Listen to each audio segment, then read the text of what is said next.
Hi friends, Maria Toso here again, speaking about emotional triggers and especially how you can work with them within yourself, yes, in a therapeutic setting, yes, but within a partnership.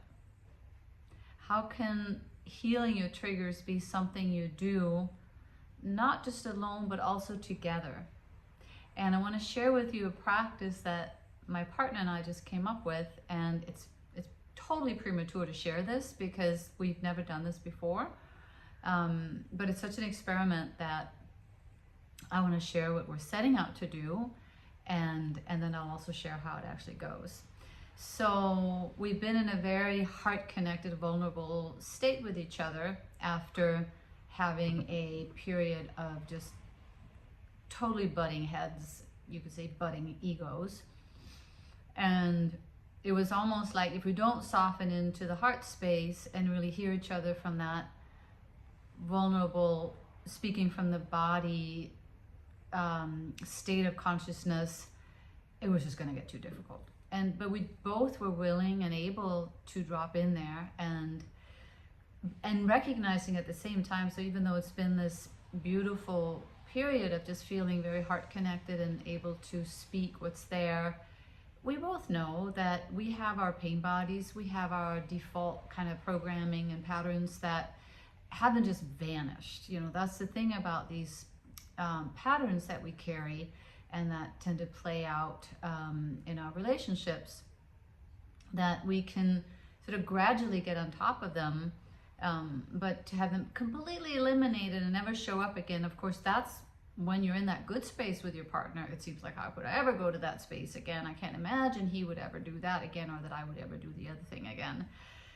And then it's there, and it feels like almost two different people that arrive on the scene when each person is kind of in the grips of their personality structure, that part of themselves that's defending and protecting really the deep vulnerability. And we have an image for who the other person is when they're in that state. And my image for him is he becomes Spock. And I'm not the first woman to say this, so there might be some male-female stuff here, although not always. But I've just heard it more than just in my own situation. That he becomes Spock, who's this character from Star Trek that's very logical in his head and not really in the heart space, not really in an empathetic space, but very cool and calm. Whereas I become, in his eyes, he describes it as this little girl with her fists up, ready to defend herself, you know, surviving in the streets. And I recognize that, and I recognize that energy when that kind of comes over me. So when you have Spock and the little feisty girl going at it, they're just not meeting at all. It's really almost impossible for one to understand the other, and they kind of feed on each other, because the more she raises her fist and becomes kind of irrational and maybe even childlike, stomping her foot, the more he goes into Spock mode, and the more he goes into Spock mode, the more kind of desperate she becomes to access that heart space of his, and she goes about it all wrong, because she thinks if she stomps her foot more and shakes her fists more, he will somehow magically open his heart. So what we did at the end of a long conversation about this, which was a really nice conversation, we were on Zoom because he's out of the country right now. We decided to record a video where I would talk from that higher self perspective that I get into when I'm in my good self, and then when I've meditated and done my breath work, and we were both in that space.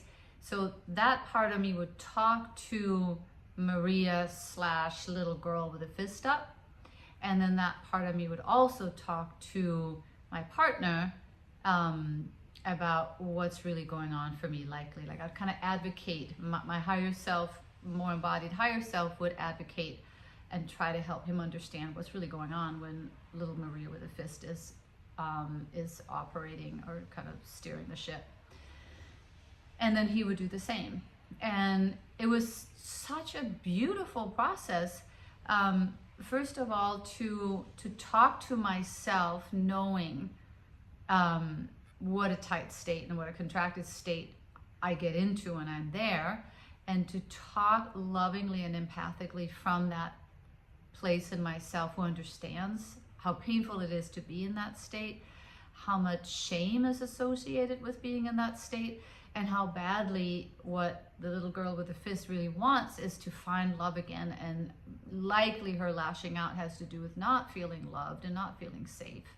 And encourage her and urge her to find that voice within, to feel into her body, to pause, to shut up, and to feel and be with what's actually going on inside, that she may feel that more vulnerable space within her that she's trying to safeguard with her little fist.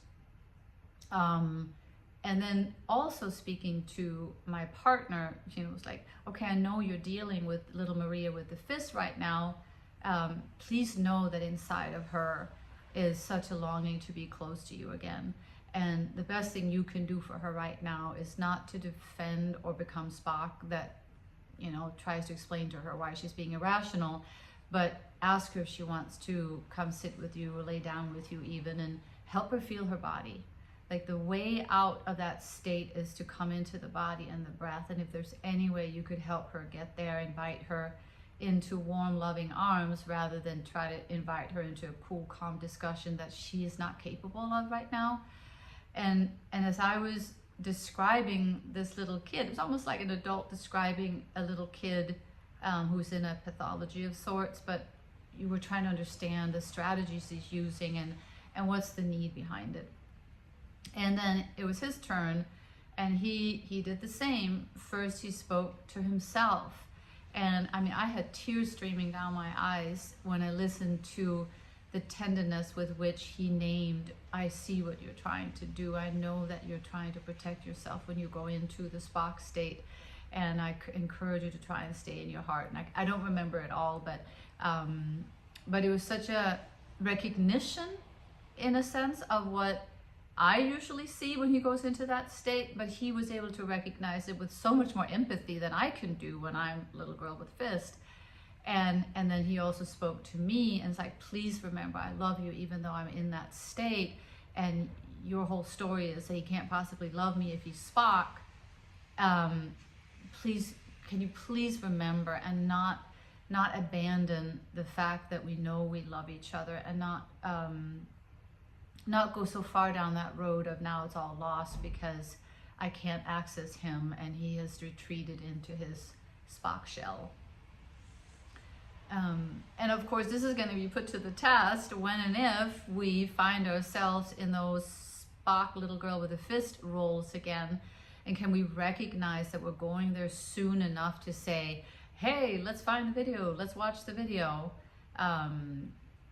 That's the commitment. But as we all know, once we go into those roles and those kind of archetypes that we step into when we're triggered, it can be really hard to think that anything you did when you were not in that space was wiser than where you're at. You're so defensive and so self-righteous when you're in that state. So I'm letting you know that has now been produced, this little video, just spontaneously on Zoom, not hard to do.